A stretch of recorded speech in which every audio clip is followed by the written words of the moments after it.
नमस्कार साथियों, लाडली बहन योजना की 21वीं इंस्टॉलमेंट से संबंधित आज के इस वीडियो में आप सभी का बहुत बहुत स्वागत है।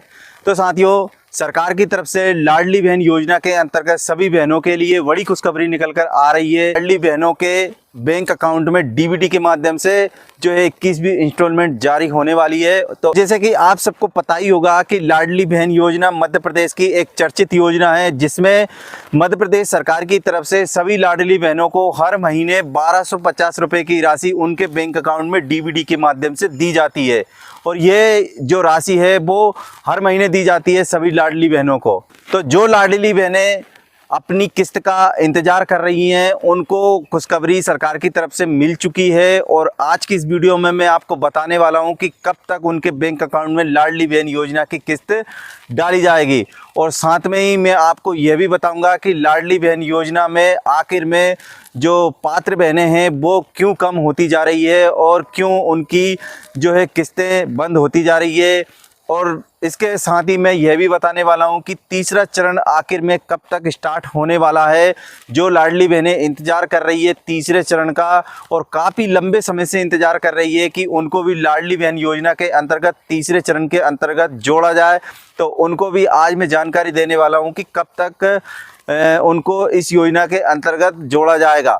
तो चलिए वीडियो स्टार्ट करते हैं और आगे आपको जानकारी में ले चलते हैं कि जैसे कि आप सबको पता ही है कि लाडली बहन योजना मध्य प्रदेश की एक चर्चित योजना है। इसमें सभी लाडली बहनों को उनके लोक कल्याण के लिए, उनकी आर्थिक समृद्धि के लिए मध्य प्रदेश सरकार की तरफ से 1250 रुपये की राशि हर महीने विधिवत दी जाती है। और इस बार भी ये जो लाडली बहन योजना की राशि है वो 1250 रुपये की ही दी जाएगी। इस बार भी किसी भी प्रकार की जो है इस राशि में बढ़ोतरी सरकार की तरफ से देखने को नहीं मिली है। और इस योजना के अंतर्गत बहुत सारी ऐसी पंजीकृत बहनें थी जिनको इस योजना के द्वारा जो है हटा दिया गया है, उनको इस योजना से बाहर कर दिया गया है। तो आखिर में वो कौन सा कारण है जिनके कारण से लाडली बहनें लगातार कम होती जा रही है, लगातार इस योजना से वंचित होती जा रही है।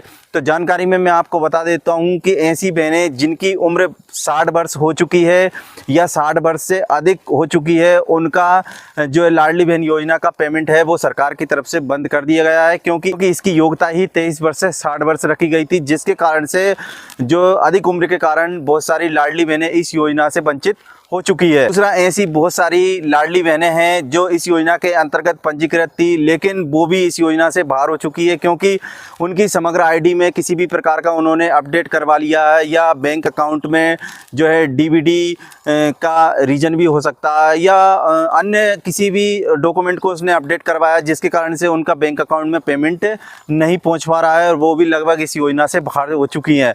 तो अब अगर वो उम्मीद करती हैं कि हम दोबारा क्या इस योजना के अंतर्गत जुड़ पाएंगे या इस योजना के अंतर्गत दोबारा जो लाडली बहन योजना का पेमेंट मिलता है वो ले पाएंगे, तो ऐसा संभव नहीं है। क्योंकि लाडली बहन योजना के अंतर्गत अगर अभी तक सरकार ने किसी भी प्रकार का कोई भी ऐसा अपडेट नहीं दिया है कि जो बहनें या लाभ परित्याग के कारण या किसी डॉक्यूमेंट में अपडेशन के कारण या डीबीटी के कारण उनका नाम मिसमैच या जेंडर चेंज या किसी भी समस्या के कारण वो बाहर हो चुकी हैं, तो उनका पेमेंट दोबारा इस योजना के अंतर्गत नहीं मिलने वाला है। तो आप अपना जो स्टेटस चेक करें उसमें बड़ी ही सावधानी से चेक करें, क्योंकि बहुत सारी बहनें ऐसी भी हैं जो लाभ परित्याग के कारण इस योजना से बाहर हो चुकी हैं। तो आप किसी भी प्रकार की गलती ना करें, अपना जो बैंक स्टेटस लाडली बहन योजना के अंतर्गत जो पेमेंट मिलता है उसका स्टेटस बड़ी ही सावधानी पूर्वक देखें और अपनी ओटीपी किसी भी अनजान व्यक्ति को शेयर ना करें, ताकि बहुत सारे लोग ऐसे होते हैं जो लाडली बहन योजना की ओटीपी गलत जगह पर फिल कर देते हैं, जिसके कारण से उनका जो है लाडली बहन योजना का लाभ परित्याग हो जाता है, से उनका पेमेंट जो है हमेशा हमेशा के लिए कट जाएगा और उन्हें फिर दोबारा लाडली बहन योजना के अंतर्गत लाभ नहीं मिलेगा। तो इस योजना में जो बहनें 60 वर्ष से अधिक हो चुकी हैं वो बहनें पेंशन के लिए आवेदन कर सकती हैं और पेंशन योजना का लाभ ले सकती हैं। और बात करें कि तीसरा चरण का, जो बहनें बाहर हो गई है किसी कारण से, वो कैसे जुड़ सकती हैं, तो इसमें जब तीसरा चरण सरकार द्वारा आरंभ किया जाएगा तभी इन बहनों को जो है दोबारा आवेदन लिया जाएगा, ताकि वो दोबारा आवेदन कर सकें, दोबारा आवेदन करके ही इस योजना के अंतर्गत जुड़ पाएंगी। तो ऐसा तभी संभव है जब लाडली बहन योजना का तीसरा चरण स्टार्ट होगा। तो जानकारी में मैं आपको बता देता हूं कि ऐसा अभी तक सरकार की तरफ से कोई भी अपडेट निकलकर सामने नहीं आया है कि तीसरा चरण स्टार्ट होने वाला है। तो बहुत सारे भाइयों का ऐसा कमेंट आता है कि क्या लाडली बहन योजना का फॉर्म भरना स्टार्ट हो गया है। अभी तक बहुत सारी ऐसी पात्र बहनाएं इस योजना से वंचित है जो इस योजना के अंतर्गत लाभ नहीं ले पा रही है। तो सरकार से मैं यही गुजारिश करूंगा कि ऐसी पात्र बहनें जो इस योजना के अंतर्गत पात्र है उनके लिए तीसरा चरण जल्द से जल्द आरंभ किया जाए। आप लोग भी मेरे वीडियो में नीचे सरकार से कमेंट करके जो है जानकारी दे सकते हैं कि हम अभी तक लाडली बहन योजना से वंचित है, हमारा भी इस योजना के अंतर्गत आवेदन लिया जाए। बहुत सारी बहनें अभी तक लाडली बहन योजना से वंचित है, तो सरकार उनका भी जल्द से जल्द किसी प्रकार का समाधान निकाले और उन्हें भी लाडली बहन योजना के अंतर्गत जोड़ें। तो यही मैं सरकार से निवेदन करूं। तो चलिए बात करते हैं आगे 21वीं इंस्टॉलमेंट की, जो कि सभी लाडली बहनों को फरवरी माह में मिलने वाली है। ये 10 फरवरी 2025 को सोन कच्छ देवास से सिंगल क्लिक के माध्यम से सभी बहनों के डीबीडी के माध्यम से उनके बैंक अकाउंट में सरकार द्वारा डाली जाएगी। तो जिन बहनों को स्टेटस चेक करना है वो अपने बैंक अकाउंट में अगर मोबाइल नंबर डला है तो वहाँ से भी आप मैसेज के द्वारा अपना जो है पेमेंट चेक कर सकती हैं। और अगर आपका जो है मोबाइल नंबर बैंक अकाउंट में नहीं डला है तो आप लाडली बहन के ऑफिशियली पोर्टल पर जाकर भी अपना स्टेटस चेक कर सकती हैं।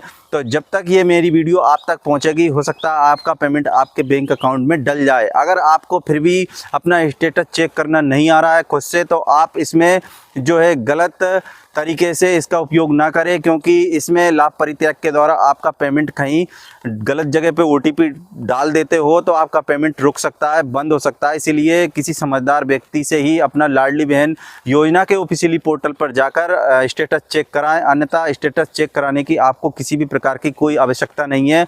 आप बैंक में जाकर अपना जो है पेमेंट चेक कर सकती हैं और आपका पेमेंट लगभग पूरी तरीके से आपके बैंक अकाउंट में आ ही जाएगा, क्योंकि डीबीडी के माध्यम से ये पेमेंट आता है।